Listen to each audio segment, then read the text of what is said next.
Guys and welcome to our channel. इसमें हम जो हमारा अभी चैनल स्टार्ट किया है, हम इसमें बेसिकली इस सीरीज ऑफ वीडियोस होंगी जिसमें हम बात करेंगे ग्लोबल कॉन्फ्लिक्ट्स के बारे में, इसके अलावा जो जियो पॉलिटिक्स है और इससे रिलेटेड फील्ड्स पर हम बात करेंगे। मेरा नाम अब्दुल्ला है और मेरे साथ मूसा बैठा है। तो आज की वीडियो में हमारा टॉपिक जो है वो है यूक्रेन और रशिया की वॉर के ऊपर, जो अभी जैसे पता होगा आपको कि एक साल लड़ चुका है, एक साल से ऊपर हो चुका है जब तक ये कॉन्फ्लिक्ट स्टार्ट हुआ था और इसका कोई एंड नज़र नहीं आ रहा। एक टाइम पे हमने ये भी देखा कि रशिया और यूक्रेन एक पेज बैन लगे थे, ट्रूस हुई थी थोड़ी निकली, बट वो भी ख़त्म होगी। तो हम इसकी पहले हम हिस्ट्री में जाएंगे, इससे बैकग्राउंड चेक करेंगे ताकि हर चीज़ को हमें पता हो, जैसे कि हर चीज़ का पहले बैकग्राउंड देखना पड़ता है। पहले हर कॉन्फ्लिक्ट की ना एक हिस्ट्री होती है। ऐसा नहीं होता कि कोई चीज़ बस एक इंस्टेंटली हो जाए, हर चीज़ का कोई बैकग्राउंड होता है, कोई उसकी हिस्ट्री होती है किसी भी कॉन्फ्लिक्ट की। तो ये है कि अभी हम डीपली जाएंगे यूक्रेन और रशिया के जो कॉन्फ्लिक्ट है इसमें। अब जैसे मूसा आपको भी याद होगा कि कुछ सालों पहले 2014 के आसपास रशिया ने क्राइमिया में इन्वेड किया। क्राइमिया पार्ट है, जिसको नहीं पता तो क्राइमिया पार्ट है यूक्रेन का पार्ट है। अब जैसे पाकिस्तान है, पाकिस्तान आपको पता है कि सॉवरेन कंट्री है। हम तो ही चाहते हैं ना कि यार पाकिस्तान जो है आज़ाद रहे, कोई अटैक ना करे, कभी इंडिया अटैक ना करे या इंडिया आके कश्मीर को ना ले जाए। तो वैसे यूक्रेन भी यही चाहता है कि वो जो है पार्ट ना लेके जाए अपना। उनके ऑब्वियसली हर कंट्री की sovereignty integral part of the constitution होती है। तो सोवरेनिटी तो ये है ना कि वो एक स्टेट के होने का वो एक मेन पिलर है कि भाई अगर आपके पास सोवरेनिटी नहीं है तो आपसे एक स्टेट नहीं है। तो बेसिकली अब जो क्राइमिया को वो अनेक्स करते हैं ना रशिया, वो बेसिकली एक यूक्रेन की सोवरेनिटी को चैलेंज करता है। और ये कि वो एक थ्रेट होता है यूक्रेन की सोवरेनिटी को। और देखिए अब आगे से क्या होता है। अब जब सोवरेनिटी का कॉन्सेप्ट डिस्कस करते हैं तो अब अगर जिस कंट्री के पास सॉवरेनिटी नहीं होगी तो वो ऐसे ही ऐसे डमी स्टेट है, वो स्टेट्स को कंट्रोल कर रहा है। जैसे आजकल हम देख सकते हैं कि पाकिस्तान में काफ़ी इस तरह की न्यूज़ वगैरह आती रहती चलती रहती हैं कि हमारा नॉन बायस्ड व्यू, हमारा ये नहीं है कि हम बता रहे हैं कि यार ये ऐसे हो रहा है, हमारे बस अलग व्यूज़ हैं और ये हम मतलब किसी पावर के साथ अनबायस्ड है, किसी से हम मतलब ये नहीं करते, रिलीजन हमारे साथ किसी का नहीं है। अब न्यूज़ में तो यही आता रहता है आजकल के यार पाकिस्तान जो हमारे पास सोर्सेज हैं वो कहते हैं यही है कि पाकिस्तान का हमारे से कंट्रोल हो रहा है। तो अब ये एक सॉवरेनिटी का कॉन्सेप्ट जो है ना, ये बहुत डिटरमिन करता है कि वो मुल्क कितना आगे जा सकता है। क्योंकि अब फ्रीडम जब बंदे के पास नहीं होगी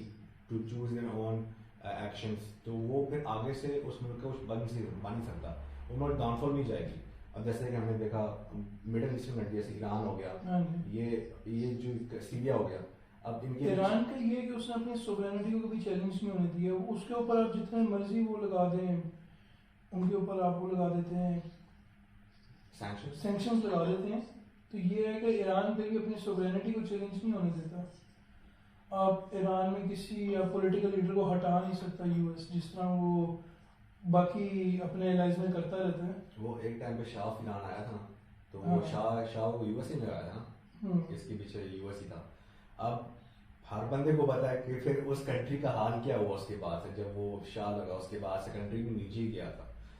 और फिर रेवोल्यूशन आती रही। अब क्राइमिया जो था ये पार्ट यूक्रेन का पार्ट था, बट इससे पहले सोवियत यूनियन का पार्ट था और उससे भी पहले ये बोल्शेविक रीजन, बोल्शेविक आर्मी थी आपकी, सोवियत यूनियन की जो आर्मी थी, तब इसने कब्जा किया था और इससे पहले भी रशिया का कब्जा हुआ था इसके ऊपर।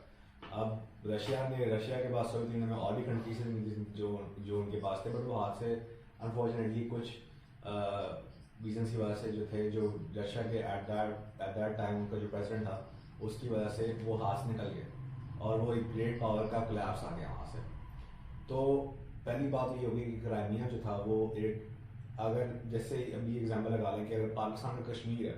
तो वो उनका कश्मीर था और वो एक मतलब डिस्प्यूटेड एरिया था, बट कोई भी कंट्री नहीं कहता, जैसे कि इंटरनेशनल पावर्स थे वो ये नहीं कहती कि यार ये रशिया का पार्ट है। वो ये देखती हैं कि इंटरनेशनल पावर्स लाइक वो यूएन वगैरह, वो ये नेटो वगैरह देखते हैं कि यार ये जो था रशिया का ही पार्ट और यूक्रेन का ही पार्ट था और यहाँ पे रशिया को कोई मतलब कोई इसका कोई जस्टिफिकेशन की नहीं की। और जब उन्होंने क्राइमिया को नेक्स्ट किया तो बेसिकली उन्होंने वहाँ पे एक रेफरेंडम भी करा दिया कि जी देखिए मतलब हम कोई सोवरेनिटी को चैलेंज नहीं कर रहे, अभी तो आवाम खुद चाहती है कि जी वो हमारे साथ नेक्स्ट होना चाहती है। तो क्राइमिया जो है वो एक रशियन फेडरेशन का पार्ट है और यूक्रेन का पार्ट नहीं है वो। तो बेसिकली रशिया ने तो ये शो कराया था वहाँ पे रेफरेंडम करा के। रेफरेंडम्स तो इस बार भी हुए थे, बट हम पहले जरा इसी जान लेते हैं। तो अब बात यह है कि क्राइमिया की जो वॉर थी, जो एनेक्सेशन के पार्ट था, उसके अंदर कैजुअलिटीज बहुत कम थी, ना होने के बराबर ही थी। और जो प्रेसिडेंट उस टाइम पे क्राइमिया का था, तो जो प्रेसिडेंट यूक्रेन का था, कुछ लोग ये कहते हैं कि उसकी वजह से ही ये एनेक्सेशन आई थी, उसके बाद डिस्टेबिलिटी आई, डिस्टेबिलिटी की वजह से ये एनेक्स हुआ पार्ट। अब जैसे पाकिस्तान की एग्जाम्पल लो, तुम्हारे ख्याल से मूसा कि पाकिस्तान में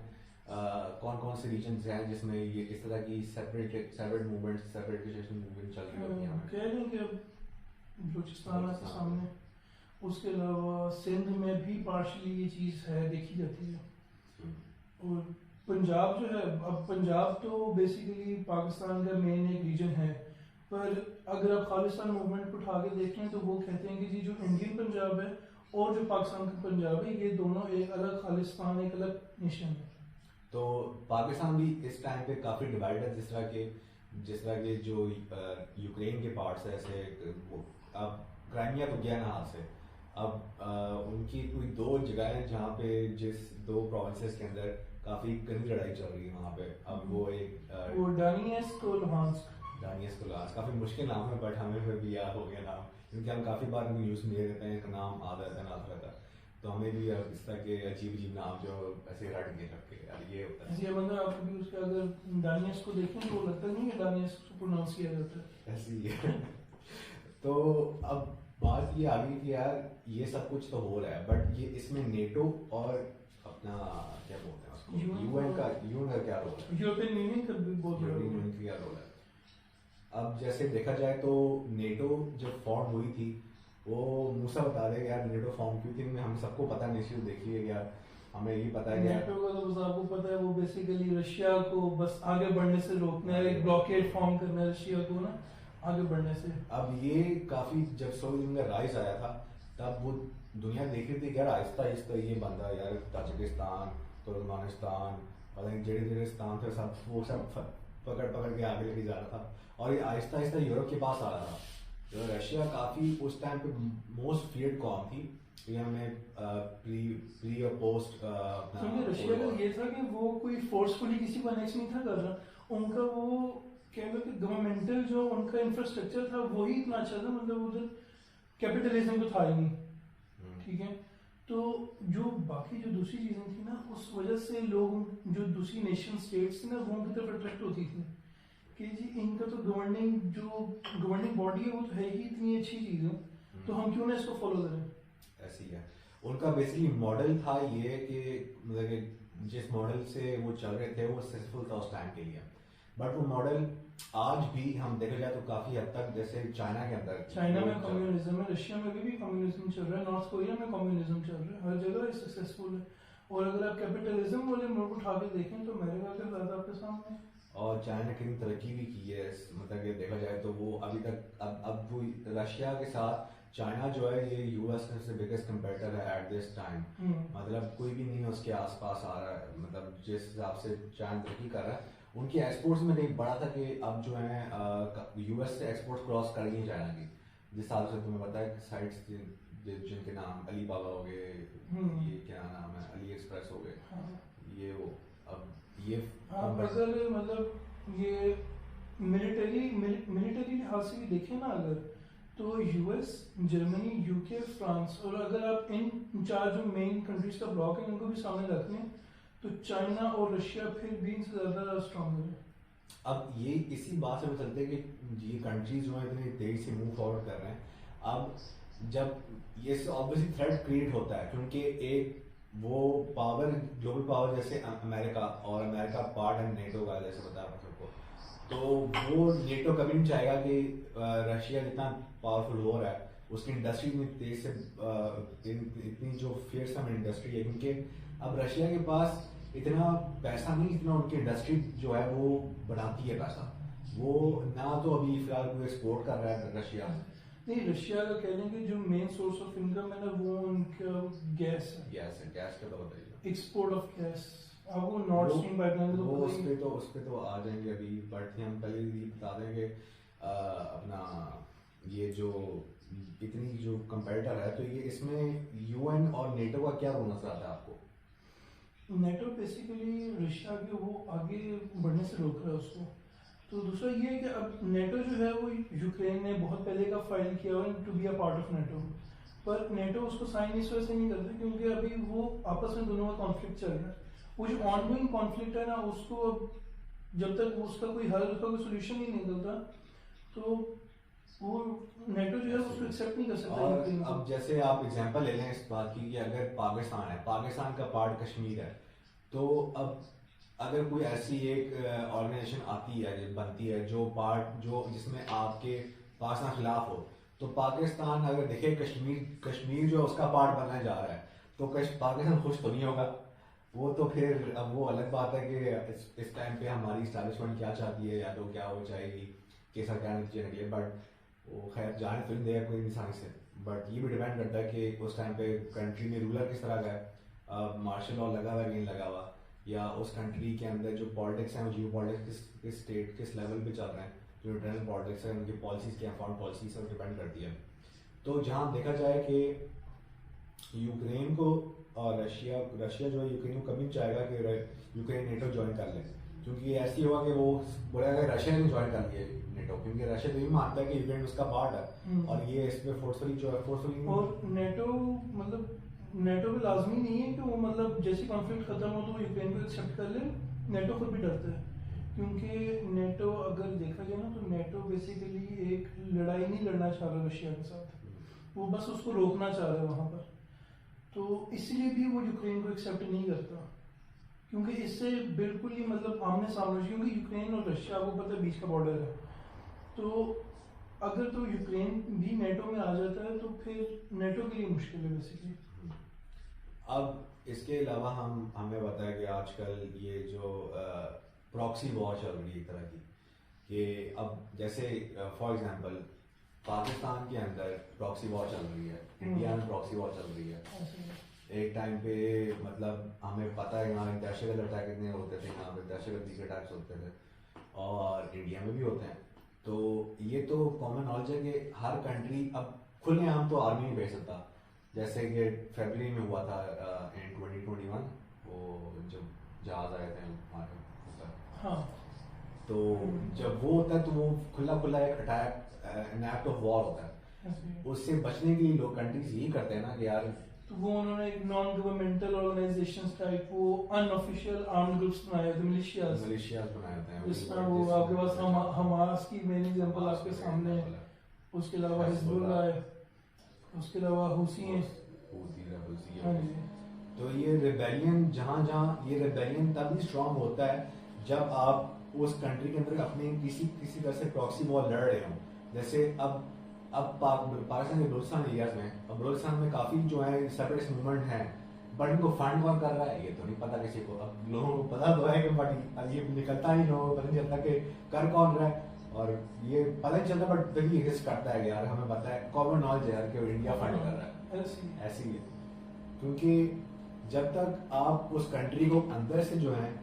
आप डिस्ट्रॉय नहीं करेंगे तब तक वो जो है वो चीज़ चलती रहेगी और तब तक वो हाथ नहीं करती रहेगी आपकी गेम। सबसे पहले आप क्या करते हैं, जब आप कंट्री में आप एक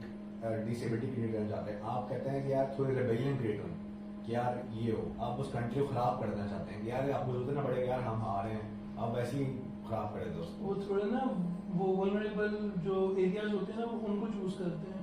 क्योंकि बलूचिस्तान के जो लोग होते हैं ना वो खैर इतना तो मतलब वो कह लें कि उनका अर्बन लाइफस्टाइल नहीं होता ना, वो उस लिहाज से जी रहे होते हैं। अब मतलब अगर आप देखें ना कि कोई इंडियन एजेंसी जो है वो अगर हमें आगे ब्रेन वॉश करने की कोशिश करे, आपको लगता है कि हम उनकी बातों में नहीं है। तो ये जो कह लें कि अर्बनाइजेशन है, तो ये बड़ा डिपेंड करती है आपकी जो मेंटल कैपेसिटी है उस पर। अब हम आप सबको इसमें पर्सनल एग्जांपल्स इस वक्त दे रहे हैं ताकि आपको पता चले कि पीछे इसकी मतलब रीजंस क्या है कि यार ये वॉर चल क्यों रही है, और इसको बैकग्राउंड देने के लिए हम आपको थोड़ा पर्सनल एग्जांपल्स दे रहे हैं कि रशिया यूक्रेन की वॉर में मतलब ऐसा क्या है कि यार जो हम रिलेट कर रहे हैं, जो हमें डायरेक्टली इफेक्ट किया, वो भी हम उस बात पर भी आएंगे अभी। तो हमने ये देख लिया कि पहले प्रॉक्सी वॉर जो है जिस तरह की कंट्रीज में चलती है, उसी तरह की प्रॉक्सी वॉर जो है अभी रशिया में चल रही है। यूक्रेन में अभी मैं कुछ अर्से पहले ही न्यूज़ चेक कर रहा था, कुछ उसको भी टाइम काफ़ी हो चुका है कि उनने कोई ब्रिज उड़ाया था रशियन यूक्रेन रशिया का ब्रिज उड़ाया था। हाँ, वो बेसिकली ब्रिज उड़ाया था कि जी जो रशिया के आगे वो आर्मी बैठी है उससे सप्लाईज ना पहुंचे। और एक आप लोगों को ये बताओ कि रशिया के अंदर एक कुछ अर्से पहले एक कू अटैम्प्ट आया था जो उसी एक दो दिन में ही रशिया ने वो तोड़ भी दिया कू अटैम्प्ट। कू अटैम्प्ट इसमें पता ये होता है क्या न्यूट्रनिंग हो जाती है। वो एक बंदा जो एक कुछ बंदे होते हैं जो आपके एलिमेंट्स होते हैं मुल्क के अंदर, वो चाहते हैं कि यार पावर शिफ्ट होना चाहते हैं, वो देखना चाहते हैं कि यार पावर हट जाए, जो स्टेटस को है वो उसको अपसेट करना चाहते हैं बेसिकली। तो रशिया के अंदर भी प्रॉक्सी वॉर चल रही है। उस तरह की वॉर जो थी काफ़ी अर्से से चल रही थी यूक्रेन के अंदर, क्योंकि यूक्रेन में वॉर ना चल रही होती, सिर्फ प्रॉक्सी वॉर चल रही होती, तब रशिया किसी तरह इन्वेड कर देता, तब उसके पास सपोर्ट ना होती, तो रेबेलियन क्रिएट करके आगे बढ़ते हैं।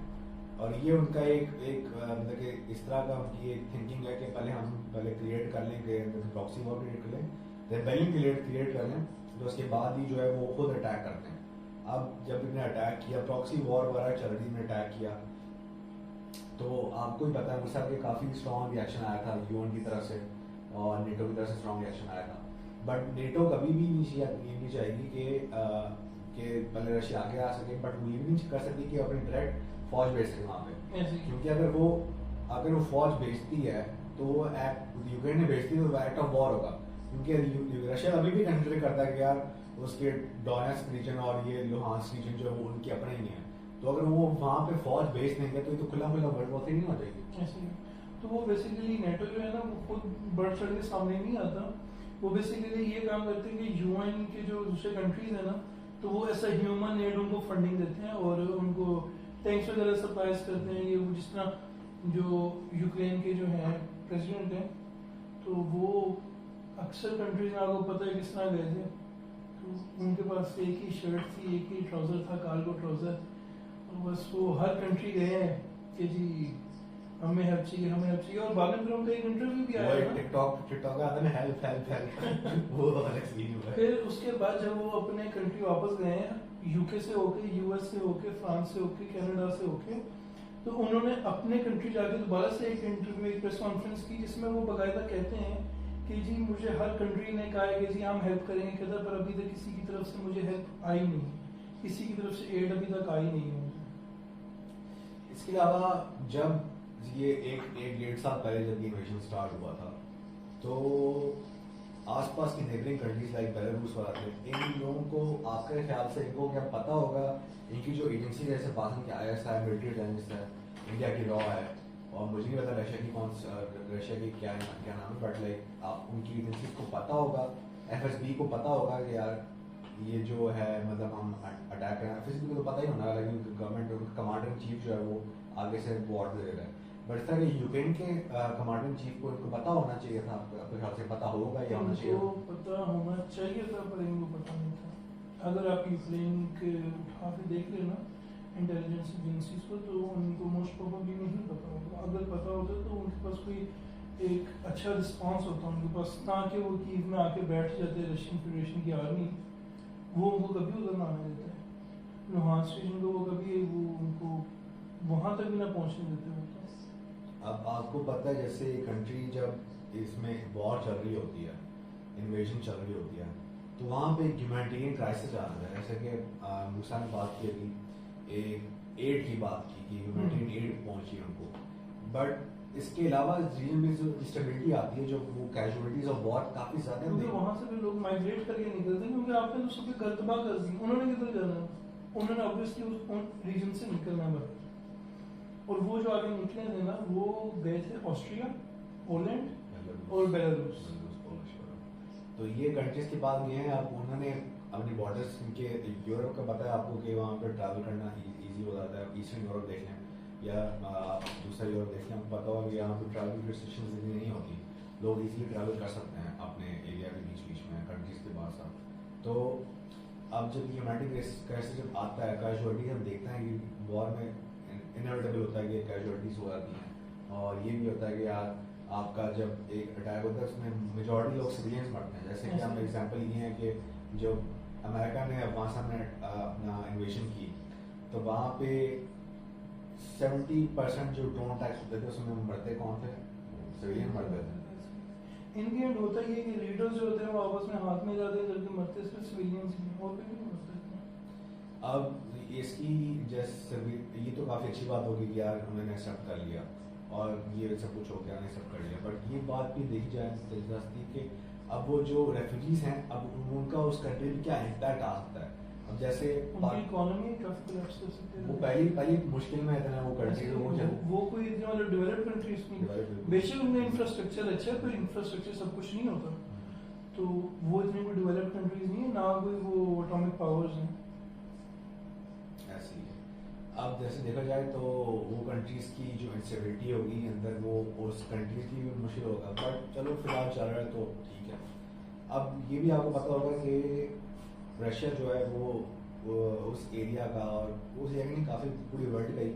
वो एनर्जी सप्लायर है। उनके पास LNG है, मेरे ख्याल से लिक्विड नहीं, उनके पास गैस है, लिक्विड नेचुरल LNG गैस होती है,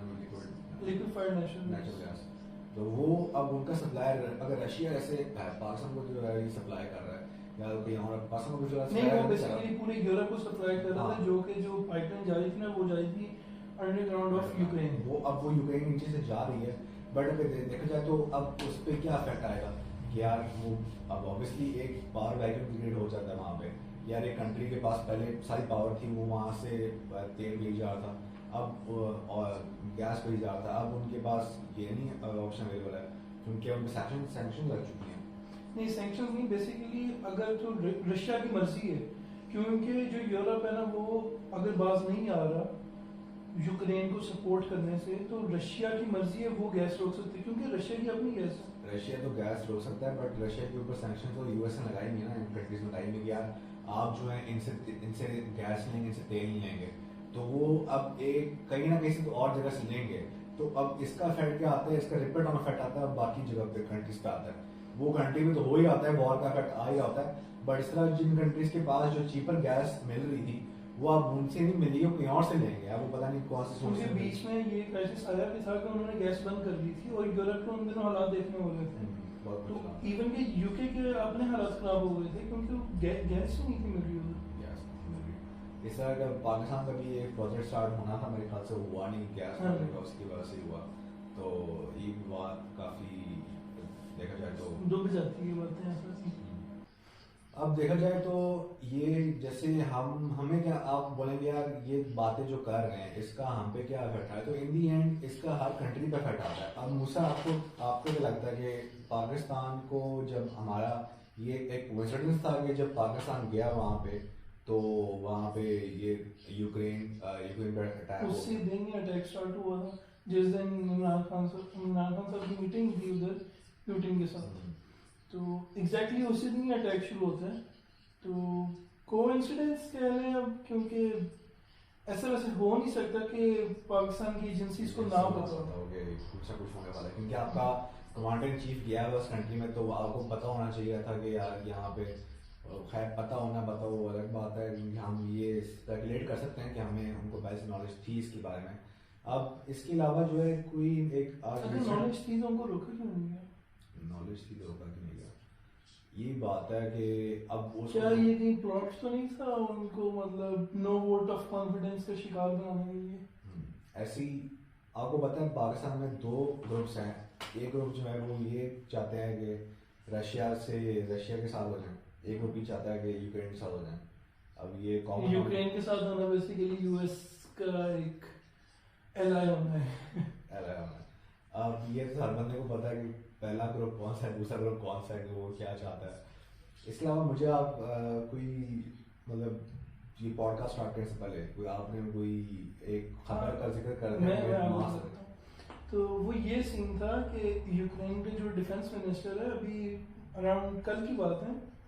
उनकी बात हुई है पाकिस्तान के डिफेंस मिनिस्टर से, जो कि हैं lieutenant general retired Anwar Ali Haider, उनसे बात हुई है उनकी ना, तो जिसके अंदर फिर उन्होंने बकायदा एक ट्वीट भी किया है यूक्रेन के डिफेंस मिनिस्टर ने कि जी हम पाकिस्तान का शुक्रिया अदा करते हैं कि जो उन्होंने हमारी कैपेबिलिटीज में इंक्रीज का वो सबब नहीं, मतलब क्योंकि ऑब्वियसली अगर देखो वो कोई थैंक्स कर रहे हैं ना आपको कि आपने उनकी कैपेबिलिटीज में इजाफा किया, तो कैपेबिलिटीज में इजाफे का क्या मतलब है? कैपेबिलिटीज में इजाफा करने का यही मतलब है कि या तो उसको कोई मिलिट्री एड मिल रही हो या तो कुछ और चक्कर चल रहा हो। अब मिलिट्री एड, क्योंकि देखें पाकिस्तान ऐसा नहीं है कि पाकिस्तान के जो वेपन्स हैं वो कुछ अच्छे नहीं हैं, वो भी टॉप ऑफ द लाइन बहुत अच्छे जा रहे हैं। अब बेशक वो यूएस को नहीं कम्पीट कर सकते, पर इन देयर ओन फील्ड वो बहुत अच्छे वेपन्स हैं वो भी। तो पाकिस्तान में, आपको पता है पाकिस्तान के टैंक्स बहुत अच्छे हैं, पाकिस्तान के मिसाइल्स बहुत अच्छे हैं, तो अब पॉसिबली हो सकता है कि पाकिस्तान ने उनको वो प्रोवाइड की हो।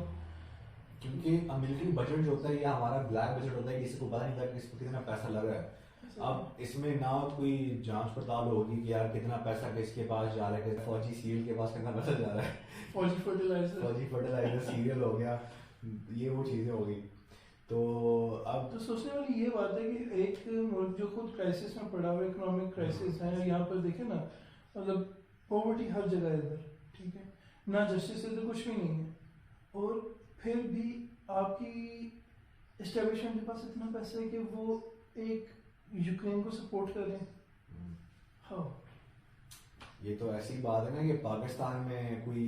चल रहा हो, कोई पाकिस्तान क्राइसिस आया हो और हमारे साथ मास्टर वेट भेज लो यार, ये लो थोड़े पैसे रख लो। यार जिस तरह देखें अभी रिसेंटली श्रीलंका में क्राइसिस आया था, तो श्रीलंका में क्राइसिस आया और पाकिस्तान में भी क्राइसिस, और श्रीलंका वाले पाकिस्तान को सपोर्ट कर रहे हैं, नहीं भाई आप हमें छोड़ो, आप लोगों से। ये काफी हैरानी की बात है, काफी हैरानी वाली बात है कि यार आप अपने मुल्क को देखो, वो तबाह हो गया, इधर पॉलिटिकल इंस्टेबिलिटी, इकोनॉमिक इंस्टेबिलिटी है, लोन्स आपके पास जो हैं वो ओवर द हेड चले गए हैं, भाई आपको समझ नहीं आ रहा है कि आपने लोन वापस कैसे करना है, और यहाँ पे ये सोचने चाहिए अगला लोन कैसे आएगा हमारे पास। पर हम यूक्रेन को एड दे रहे हैं,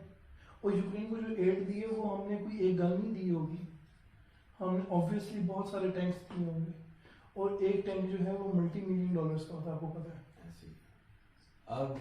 इन दी एंड ये सब कुछ देखा जाए कि पाकिस्तान में भी काफी इम्पैक्ट आ रहा है चीज का, या तो पाकिस्तान कंट्री पे भी पॉलिटिकल इम्पैक्ट देख लें आपके सामने ये क्या हुआ है। और ये बात ऐसी है कि वॉर ना, आपके भी ख्याल से कि वॉर होनी चाहिए किसी कंट्री के साथ, वॉर होनी चाहिए या तो पीसफुल रहना चाहिए, आपके क्या ख्याल होना चाहिए? अगर कोई मसला चल रहा है, कोई मसला चल रहा है, आपको अफेक्ट कैसे कर रहा है, कोई मसला चल रहा है, अच्छा, तो आपका ये ख्याल है कि यार किसी सिनेरियो में वॉर हो जानी चाहिए? हाँ, किसी सिनेरियो में हो जानी चाहिए, पर मेन अगर तो देखें कोई छोटे मोटे कॉन्फ्लिक्ट चल रहे हैं ना, जिस तरह कश्मीर का चल रहा है आपका, उसके अंदर आप फुल ऑन वॉर नहीं जा सकते, तो आपको मिलिशियाज यूज करने पड़ेंगे, आपको वो अनऑफिशियल आर्म्ड ग्रुप्स यूज करने पड़ेंगे। हो रहा है। हाँ, पर जिस तरह आपके पास हैं यहाँ पर अभी भी ग्रुप्स हैं, और देखिए यूक्रेन और रशिया, इनमें हमारा कोई तुक ही नहीं बनता है, तो ये और देखिए नो वंस गोना सपोर्ट, ठीक है ना, रशिया आपके किसी काम करे, बल्कि आप रशिया के काम क्यों, क्योंकि आप वो जो सी को कनेक्ट कर रहे हो, ठीक है, तो आप एक ट्रांसपोर्ट का एक बहुत अच्छा उनके लिए एक पैसेज बन सकते हो। तो आप बजाय इसके कि आप खुद काम आओ, आप दूसरों से काम लो, आप खुद उनके काम आ रहे हो। ऐसे यूक्रेन को सपोर्ट करने में कोई तुक नहीं बनता। देखा जाए तो मेरे जो ख्याल से ना, मेरा ये ख्याल है कि मेरा पॉइंट ऑफ व्यू है कि जब वॉर होती है, जैसे वर्ल्ड वॉर 1 वर्ल्ड वॉर 2 हुई, ये मेजर बड़े बड़े वॉर जिनकी बारे में बात करते हैं, या कुछ छोटे कॉन्फ्लिक्ट्स भी होते हैं, तो वो ऐसा नहीं है कि यार वो कॉन्फ्लिक्ट रिजॉल्व तभी होते हैं, वो वॉर से रिजॉल्व नहीं होते, वो जब वॉर के एंड में कोई बातचीत चलती है उसके बाद सीज फायर होता है, उसके बाद रिजॉल्व होती है, सीज फायर होता है। अब जैसे सीज फायर एक आया था बीच में, याशिर वॉर के बीच में सीज फायर आया था, बट वो कुछ देर के लिए था, वो डिस्कशन थी कि सीज फायर हो जाए या ना हो। अब जिन्हें को पता होगा कि यार सीज फायर जरूरी है, कि यार इस टाइम पे बहुत बंदे मर चुके हैं, हजारों में लाखों बंदे, लाखों से ऊपर हो गया, अब तो क्रॉस हो चुका है, और हम डेली आ रही होती है हमारे पास, अब चीज़ें आ रही होती है कि यार ये हो रहा है वो हो रहा है, और बिला वजह लोगों को जो है एक तरह क्राइसिस बनाया हुआ है। उसमें ये भी है कि यार जो सोल्जर्स हैं उनके साथ जेनोसाइड इस तरह का हो रहा है यार, अब आम लोगों से जेनोसाइड तो हो रहा है, बस सोल्जर्स के साथ वो ये कर रहे हैं कि यार कुछ लोगों के साथ वो जेनेवा कन्वेंशन की खिलाफ वर्जी कर रहे हैं। आपको पता है आए दिन कोई ना कोई इस तरह की चीज़ आई होती है कि यार किसी ने बॉडी को डिग्रेड कर दिया, कुछ कर लिया, उसके साथ भी वो कर लिया, अच्छी वीडियोस आती हैं, मतलब यहाँ तो वो डेड बॉडी को बिहेड कर देते हैं, या आपको किसी गाड़ी के पीछे बांध लेंगे और आपको पूरे शहर में घसीट के लेके जाएंगे। अब ये you have to take our word for it, हमें पता है चीज़ें हम ये हैं, हम दिखा नहीं सकते, हम काफ़ी चीज़ें काफ़ी ग्राफिक है, बेसिकली हम दिखा बिल्कुल नहीं सकते कि वो चीज़ वैसी हमारा वो टेकन डाउन हो जाएगी, वहाँ से हट जाएंगी चीज़ हमारी। बट बेसिकली बात ये कॉन्फ्लिक्ट जो है आंसर मेरे ख्याल से कॉन्फ्लिक्ट आंसर नहीं होना चाहिए, बट मूसा का पॉइंट थोड़ा डिफरेंट है। हर किसी का पॉइंट वैलिड होता है, हम तो यहाँ पे सिर्फ बताना है कि क्या हो रहा है, क्या हो सकता है और इसके इम्प्लीकेशंस क्या हो सकते हैं। अब आपके ख्याल से इसके वर्ल्ड वाइड इम्प्लीकेशन तो पहले ये भी आगे पावर की इम्प्लीकेशन आ गई, पावर हो गया, ये वो एनर्जी क्राइसिस आया हुआ है। बट एक ये भी है ना कि यार रशिया जो है अगर ये एक डेंजरस प्रेसिडेंट सेट कर रहा है कि यार अब कल को तो ऐसे तो फिर इंडिया पास में बैठा कर ले। अब वर्ल्ड क्या कर सकती है, वर्ल्ड कुछ नहीं कर सकती, पहले भी अगर कुछ करेगी तो ज्यादातर साइड पे इंडिया के ही होंगे, ठीक है ऐसे ही है। पाकिस्तान को तो वो ऐसे कर लेंगे, आइसोलेट कर लेंगे, जिस तरह रशिया आइसोलेट हुआ है, जिस तरह वो उनकी अपनी वजह से हुआ, अपनी गलतियों से हुआ रशिया आइसोलेट। बट पाकिस्तान की वजह से कभी कसूर भी इतना नहीं है जितना वो बना देते हैं मीडिया वाले बाहर के कि यार ये हो रहा है वो हो रहा है। तो वॉर का जो एक रिजल्ट है ना वो काफ़ी गंदा रिजल्ट निकलता भी है। आप एक तरह से आइसोलेट हो जाते हैं, आपको सैंक्शन लग जाती हैं, कैजुअलिटीज ऑफ वॉर होती हैं जो उनके लिए बहुत ज़्यादा वॉर बेशक हल नहीं है वॉर, पर बात है कि अगर वॉर आप पे इन्फोर्स कर दी जाए तो फिर तो आपको लड़ना पड़ेगा। ये तो obviously every country has the right to defend itself और इन दैट केस वो आपको करना ही पड़ता है। बट इसके अलावा यार अगर डोनास्क ये डानियस्क क्या नाम है, डानियस्क रीजन और लोहांस्क रीजन काफ़ी डिफरेंट अजीब नेम है। तो अब उन पे जो लोगों पे जो अभी आया पड़ा है वो सब कुछ तो 1-1.5 साल से बहुत चल रही है, वो कोई यहाँ से मिसाइल मारता है, कोई वहाँ से मिसाइल मारता है, तो कोई टैंक्स चढ़ा रहे हैं, ड्रोन से वॉरफेयर हो रही है। तो ये मेरे ख्याल से और एक सबसे बड़ी बात ये थी कि यूक्रेन के पास जो है वो कह रहे हैं कि कोई इतनी अच्छी कोई आर्मी नहीं है उनके पास, तो वो क्या करते हैं वो बेचारे अपने ही सिविलियंस को इनरोल कर देते हैं आर्मी में। तो जो अनएक्सपीरियंस्ड बंदा है उसने बैटलफील्ड में जाके मरना ही है, वो आपको कोई इतना ज़्यादा फायदा नहीं पहुंचाने वाला। जैसे आपने बात की थी कि यार वो उसमें पाकिस्तान की कोई एड शायद हो सकती है कि नहीं हो सकती, तो आपका क्या ख्याल है इसके बारे में कि यार अगर एक कंट्री जिसके साथ आपकी नहीं बनती या आपकी ऑन आइडियोलॉजिकल रीजंस आपकी नहीं बन सकती बट आपकी मिलिट्री उसकी एड दे रही है, तो ये होना चाहिए कि नहीं होना चाहिए? जैसे आप देखा जाए तो इसराइल ने ड्रोन सप्लाई किए थे उसको अज़रबैजान को, और ये काफ़ी इसके ऊपर जो हमने काफ़ी कंटेंट जो है देखा भी है और काफ़ी न्यूज़ भी देखी हैं, और वो खुला खुला मानते हैं अज़रबैजान वाले कि यार हमें जो है ड्रोन्स पकड़ाए थे इसराइल ने पढ़ाए थे जो ये वॉर है। अब देखा जाए तो अज़रबैजान जो है आइडियोलॉजिकली मेरे ख्याल से मुस्लिम कंट्री है, बट वो इन दैट केस उन्होंने वो नहीं किया। अब वो क्या फोटो कर गया हमने चीज़ की यार अब फर्क नहीं पड़ता हमें, हम किसी की साइड भी हो जाए, हमें तो सिर्फ प्रॉफिट चाहिए। तो अब जैसे पाकिस्तान अगर कोई एड शेड भेजी होगी, अब वो एड ही नहीं होगा, हमें पैसे भेजे होंगे, वो हो भी सकता है ये हो सकता है कि हमें वो चीज़ भी इक्विपमेंट जो है जो मिलिट्री इक्विपमेंट जो है वो भेजा होगा, तो उसके बदले में पैसे ही मिले होंगे, वो मुफ्त थोड़ी ना कुछ चल रहा होता है आजकल, कुछ भी चीज़ जो है मुफ्त नहीं होता है। सब पाकिस्तान की जो चाइना की डील है वो भी मुफ्त नहीं है, वहाँ भी आपको पैसे ही बेसिकली वो कह रहे हैं कोई आर्म्स डील तो हुई नहीं थी, वो तो बेसिकली एक एड थी। तो एड में अब वो ये सीन होता है कि जिस तरह देखें कि यूएस ने हमें फंडिंग करता है, यूएस ठीक है, यूएस ने हमें एड दे दी, यूएस एड, तो वो और जो हमारा मिलिट्री बजट है तो हम कहीं से कोई जुगाड़ लगा के हम उनको एड भेजते हैं, तो वो कह रहे हैं कि वो जो ब्लैक मनी है उसको वाइट करते देते हैं, और जो हम यूक्रेन को जो एड देते हैं बेसिकली वो जो यूक्रेन को एड जा रही है ना वो पैसा जो है वो यूएस का ही है, सिर्फ हमारे थ्रू जा रहा है, हमें पैसे हैं। ठीक हो, तो आई थिंक हमने यहाँ पे काफ़ी चीज़ें कवर कर ली हैं जो हमें लगता था करनी चाहिए थी, बट अगर इस तरह की और कोई डेवलपमेंट्स आई जो हमें लगता है कि हम शेयर करें तो ऑब्वियसली इस पर एक और वीडियो भी बन सकती है, क्योंकि ये भी एक ऑनगोइंग कॉन्फ्लिक्ट है और ये अभी 2 साल होने वाले हैं इसको फरवरी में, तो अभी तक तो चल रहा है, देखें कब तक चलता है, कब चलता है। इसके अलावा जो था जो क्राइमिया का कॉन्फ्लिक्ट था वो काफ़ी मतलब कम टाइम ही था, वो उतना ज़्यादा टाइम ही था नहीं, उन्होंने बस एक एरिया पकड़ा और निकल गए बाहर। तो अगर हमें लगा कि इसके ऊपर कोई गुंजाइश बनती है कि यार आगे कोई ऑनगोइंग कोई न्यूज़ आ रही है तो भी हम आप तक जरूर पहुंचाएंगे। क्योंकि डानियस को लुहांस्क में रीजन में भी उन लोगों ने रेफरेंडम कराया था, पर यूक्रेन ने उसको एक्सेप्ट नहीं किया बिल्कुल भी। तो अभी तो उधर कॉन्फ्लिक्ट चल रहा है। तो आपसे नेक्स्ट वीडियो मिलते हैं, तब तक के लिए बाय।